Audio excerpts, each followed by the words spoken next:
Fala pessoal, beleza? Vocês também estão legais, tranquilos, de boa? Então tá, ó, seguinte.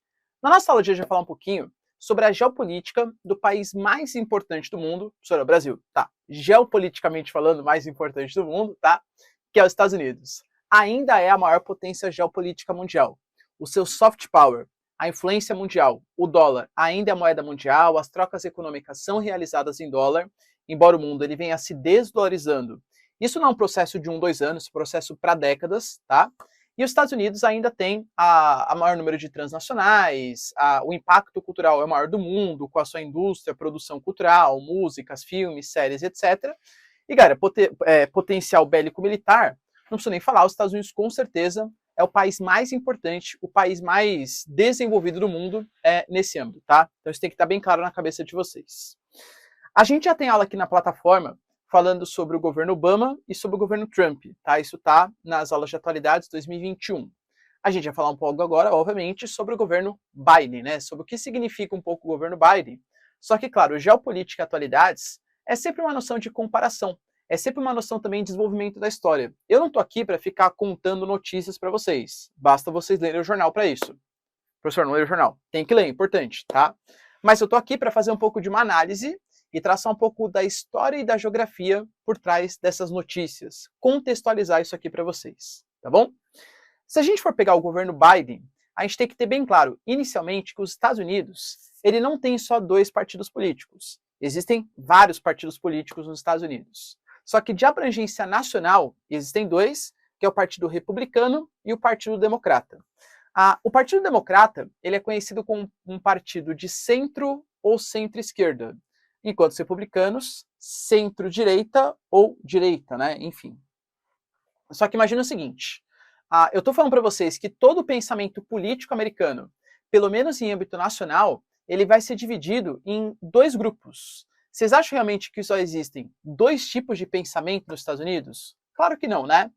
Mas, de maneira geral, quem se identifica um pouco mais com uma centro-esquerda ou com a esquerda, vai para o Partido Democrata, e quem se identifica um pouco mais com a direita ou com uma centro-direita, vai para o Partido Republicano. De maneira geral, de novo, né, existem exceções, nas pautas de costumes. Os republicanos, eles são um pouco mais conservadores. É o partido do Bush, é o partido do Trump.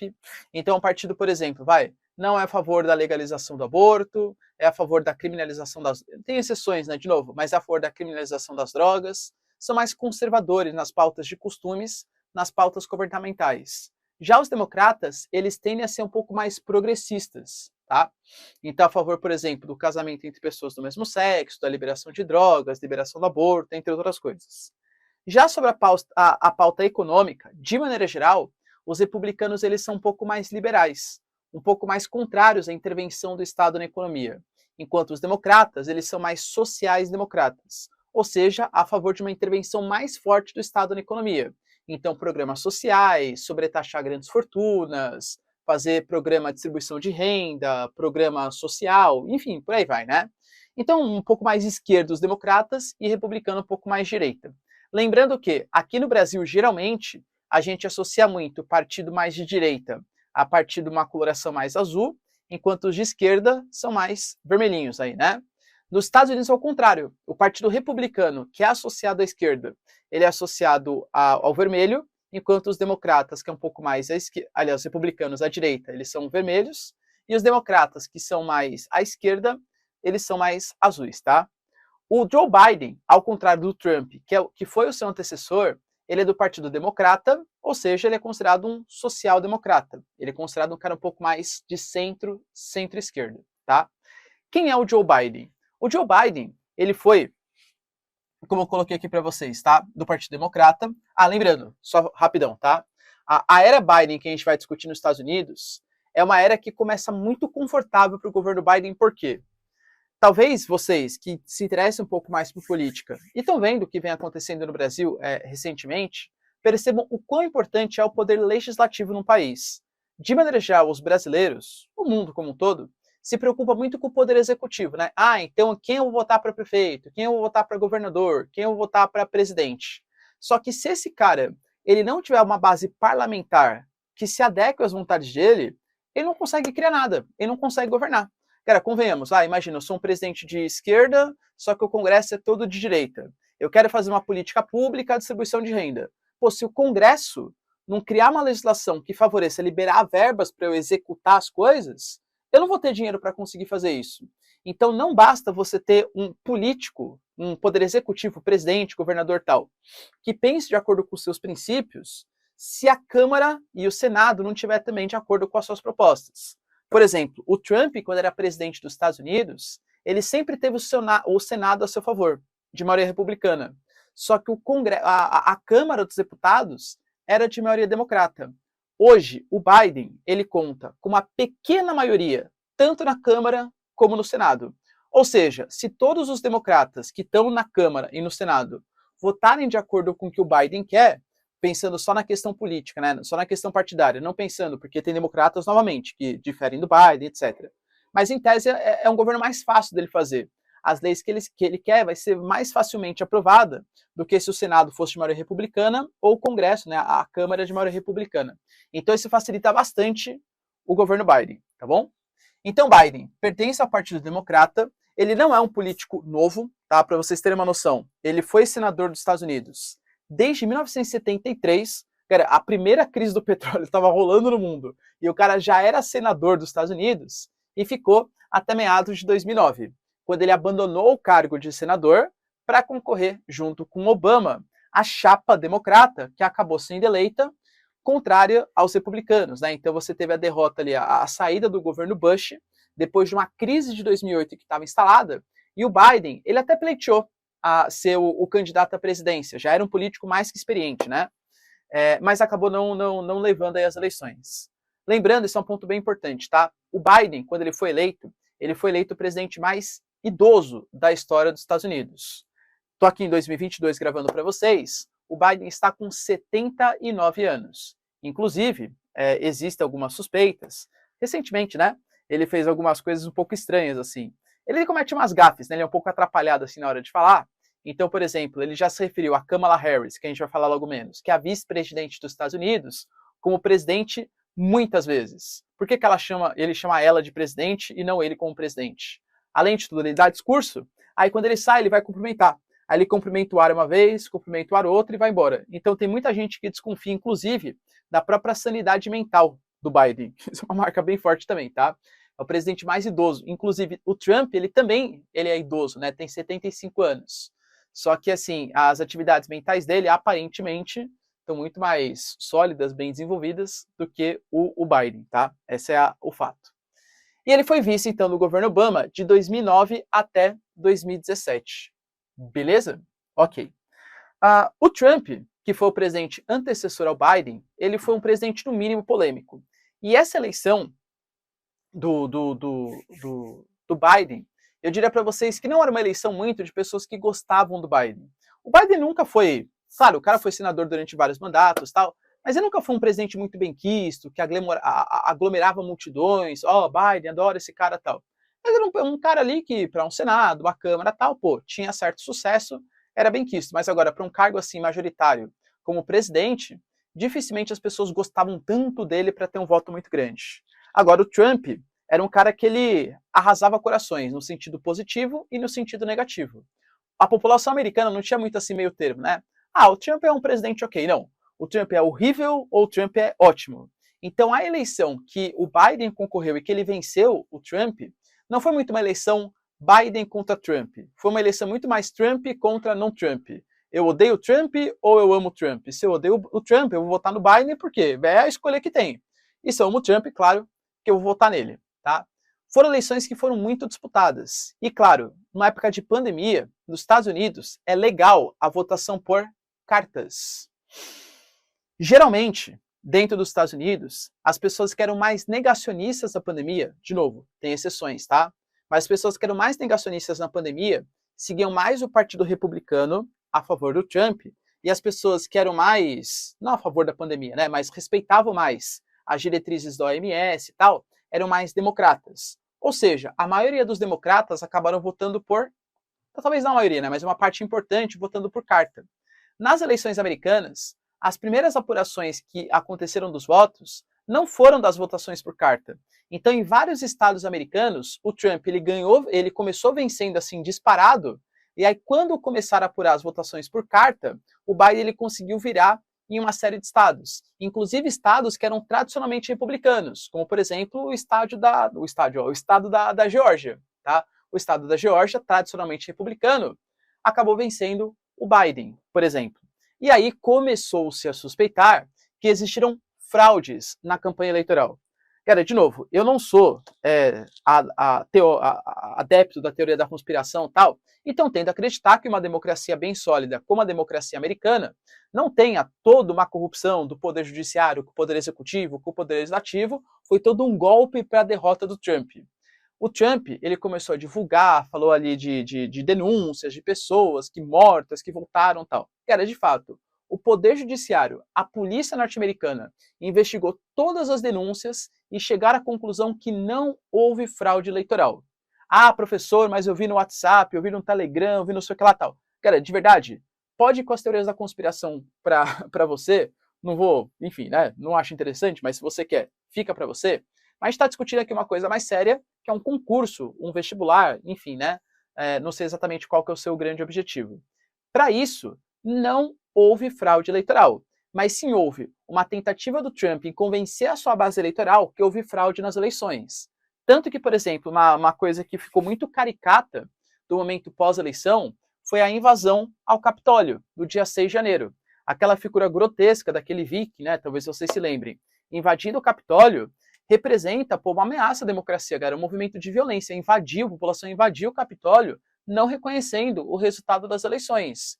E o Trump, ele fez um discurso inflamado, não pedindo para a galera invadir o Capitólio, claro, mas falando que não reconhecia, que houve fraude eleitoral, que pessoas mortas votaram e tal, tudo contrariando o que a justiça tinha falado, tá? Então isso mobilizou parte da população do eleitorado do Trump a fazer aquela coisa bizarra, numa das democracias, novamente, né, mais bem consolidadas do mundo ocidental. Para vocês terem uma noção, o Trump, ele quebrou inclusive uma tradição muito antiga nos Estados Unidos, que é a transmissão da faixa, né? Então você pega o presidente antigo, ele passa a faixa para o novo presidente. O Trump ele não compareceu à entrega de faixa para o Biden, porque não reconhece a eleição como legítima. E até hoje, grande parte dos republicanos ainda considera que foi tudo uma fraude, pois isso enfraquece a democracia nos Estados Unidos, tá? O Trump ele só deixou, também é tradição nos Estados Unidos, o presidente ele deixa uma carta para o seu sucessor, o Biden recebeu essa carta, disse que era uma carta extensa, e que ele não ia divulgar os conteúdos, porque, claro, até para não perder a privacidade de uma conversa que, em tese, foi só entre o Trump, antigo presidente, e o Biden, o novo presidente, tá? Mas entenda assim, que foi uma eleição muito conturbada, e que deixa marcas nos Estados Unidos até hoje. Assim como vários países, muito polarizado. E as redes sociais, elas ajudaram muito a propagar fake news, informação e tal. Até, por exemplo, o Trump, ele teve a sua conta banida do Twitter justamente por conta disso, porque ele divulgava o que o Twitter considerava como notícias falsas acerca tanto do processo eleitoral como da questão do Covid-19. Beleza? E aí o Biden foi eleito, né? Foi eleito numa eleição, tipo, que ele talvez fosse a coisa menos importante. E sim, tirar o Trump, para quem não gostava do Trump, era o passo mais importante. Quando ele assume nos Estados Unidos, ele vem com uma proposta de governo. O Trump, quando ele assumiu, ele tinha duas propostas. Let's make America great again, porque o Trump considerava que o Obama era um bananão na geopolítica internacional, deixou a China crescer, a Rússia crescer, etc. tal. E na política econômica, America first. Vou primeiro pensar nos interesses americanos, para depois pensar nos interesses globais. Então saiu do Acordo de Paris, que permitia, pensava na redução das emissões de gás carbônico para a atmosfera. O Trump ele se considerava um não aquecimentista, ele promoveu uma guerra comercial com a China, sobretaxando produtos chineses, ele saiu do Tratado Transpacífico, um bloco econômico gigantesco, para pensar nos interesses americanos, ou seja, era um cara muito mais voltado para os interesses americanos, mas, claro, isolacionista nas questões geopolíticas globais. Ele não participava de grandes organizações, como o órgão de direitos humanos da ONU, como a OMC, como a OMS. Então ele saiu dessas organizações. Tanto que o Biden, quando assumiu, ele assumiu com America, aliás, tira esse acento, né? America is back, ou seja, estamos de volta. Estamos de volta para essa geopolítica global, para essa geopolítica internacional. então se uniu mais à OTAN, começou a negociar um pouco mais com a União Europeia, voltou para tratados internacionais importantes, tudo que a gente já vê na próxima lousa, do ponto de vista geopolítico. Do ponto de vista social, ponto bem importante, galera, ele quis muito se afastar da figura de racista e machista que existia no governo Trump. O Trump, por mais críticas que você possa fazer em relação a ele, é fato que do ponto de vista econômico ele teve sucesso. O desemprego nos Estados Unidos atingiu níveis de recordes históricos positivos, né? Então você tinha 3,5% de desempregados, e o crescimento econômico ele era bem significativo. Tanto que, por exemplo, se perguntar para mim ou qualquer analista político, antes da pandemia, quem seria o presidente dos Estados Unidos, muito possivelmente esse cara falaria Trump. Mas ele teve dois problemas, entre aspas, durante a 2020, ano da eleição. A pandemia, os Estados Unidos é um país extremamente liberal, isso quer dizer que quando você tem uma crise econômica, é muito fácil você demitir as pessoas, então o desemprego foi lá para cima. Aqui no Brasil, por exemplo, esse monte de lei trabalhista dificulta demissões. Então, quando você tem uma grande crise internacional, é difícil o desemprego crescer muito rápido. Mas, em compensação, quando você está no momento de bonança econômica, é difícil fazer grandes contratações. É muito caro contratar no Brasil, tá? Já nos Estados Unidos, o pico ele aumenta muito o desemprego, mas também reduz muito o desemprego quando a economia ela começa a melhorar. Então, o Trump pegou um momento em que você tem uma disparada do desemprego, uma redução do poder de consumo, e para piorar ainda mais a situação do Trump, aquele, nem posso chamar de policial, né, mas o Derek Chauvin, ajoelhando no pescoço do George Floyd, e começa todo aquele movimento do Black Lives Matter. E o Trump, ele não combateu essa atrocidade que aconteceu de uma maneira veemente. E aí os democratas, eles se aproveitaram muito disso para colar a imagem do Trump de um cara racista, de um cara machista. Então o Biden, quando ele é eleito, ele tem que combater essa imagem que o Trump deixou. O que ele faz para combater isso? Algumas políticas importantes, né? Primeiro, a vice dele é uma moça, né, uma mulher, chamada de Kamala Harris. A Kamala Harris é uma mulher negra do Partido Democrata. Isso representa uma biodiversidade importante. Olha, eu, Biden, apesar de ser um homem branco, idoso, tal, essas coisas, eu estou dando espaço para a diversidade no meu gabinete.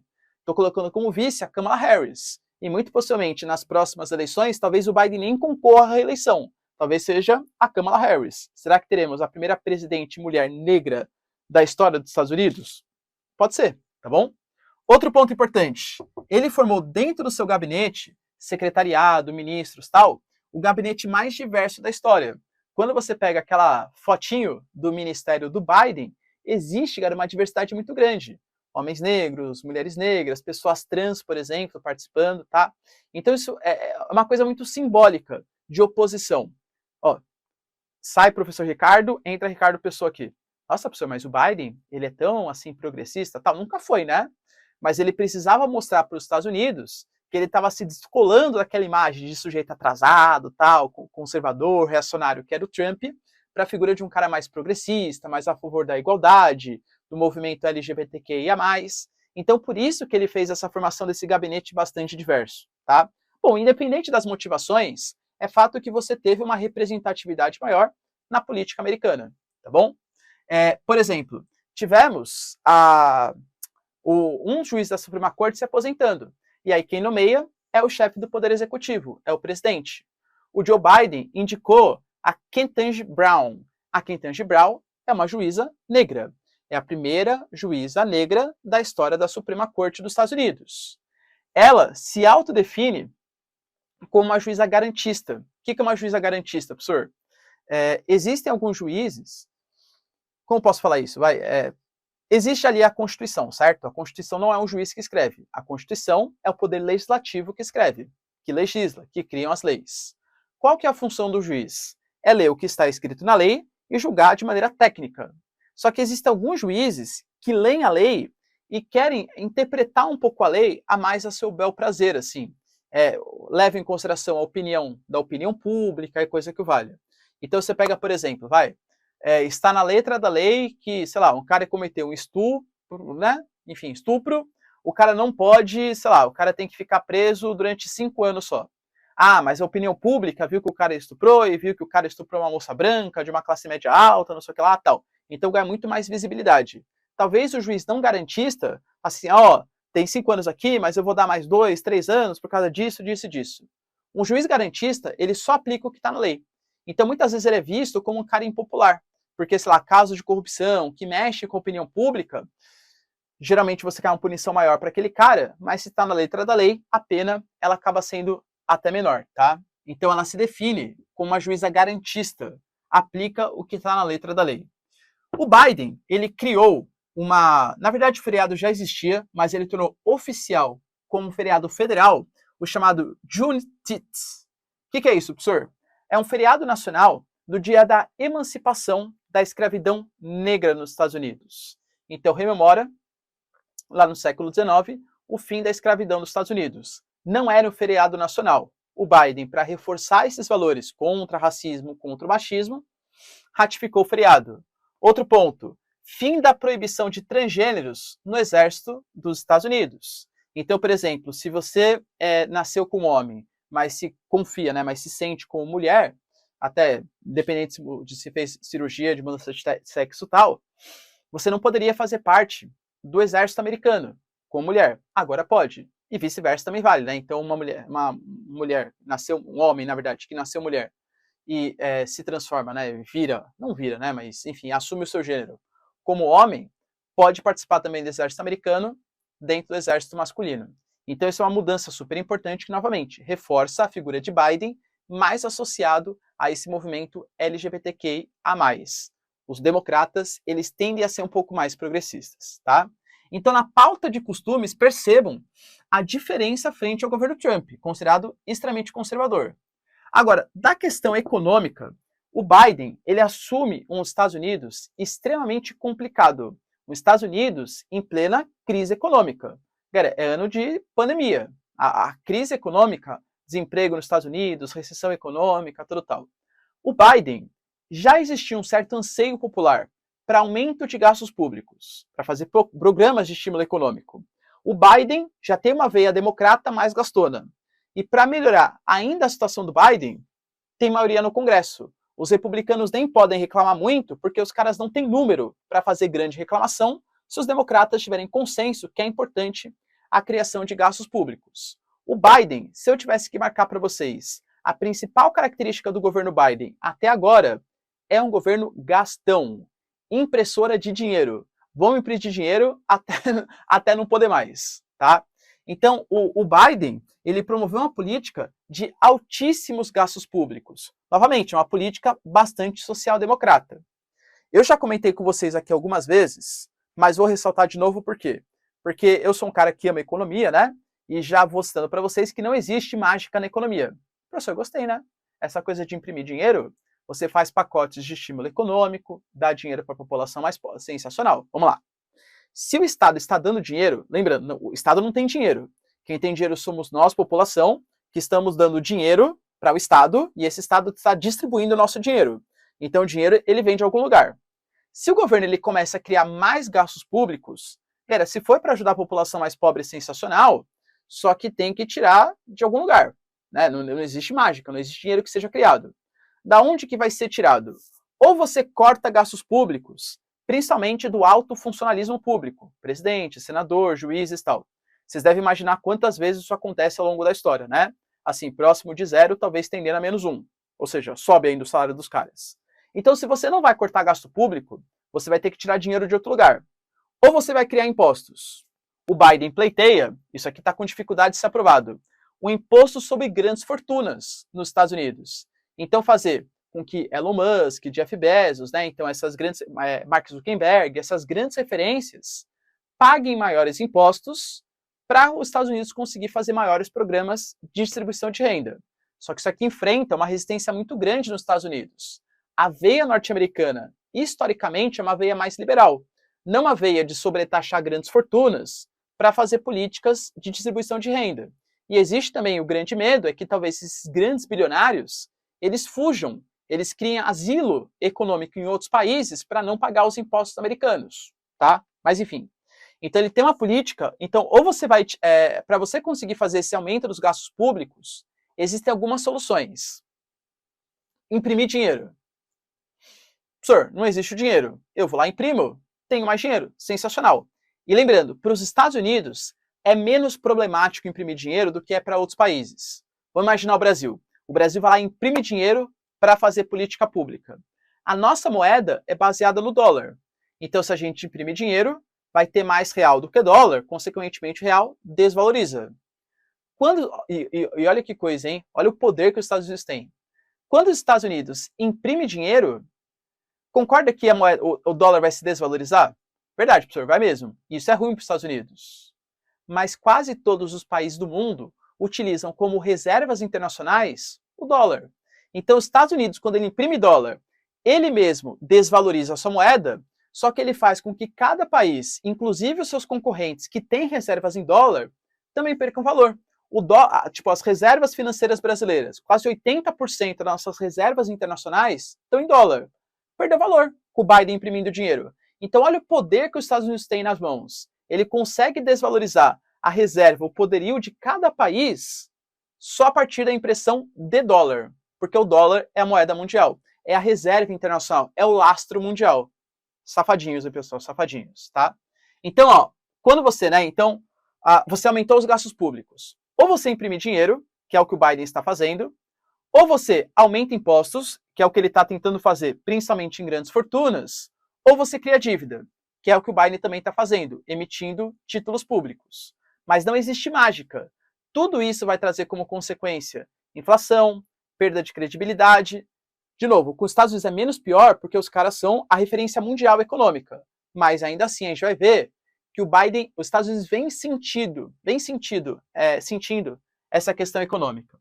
Por exemplo, o Biden, ele conseguiu aprovar o chamado American Rescue Plan Act. Ops, aí sim, em inglês britânico.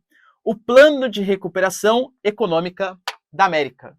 2 trilhões de dólares repassado para municípios, para distritos, e inclusive com um programa de assistência social.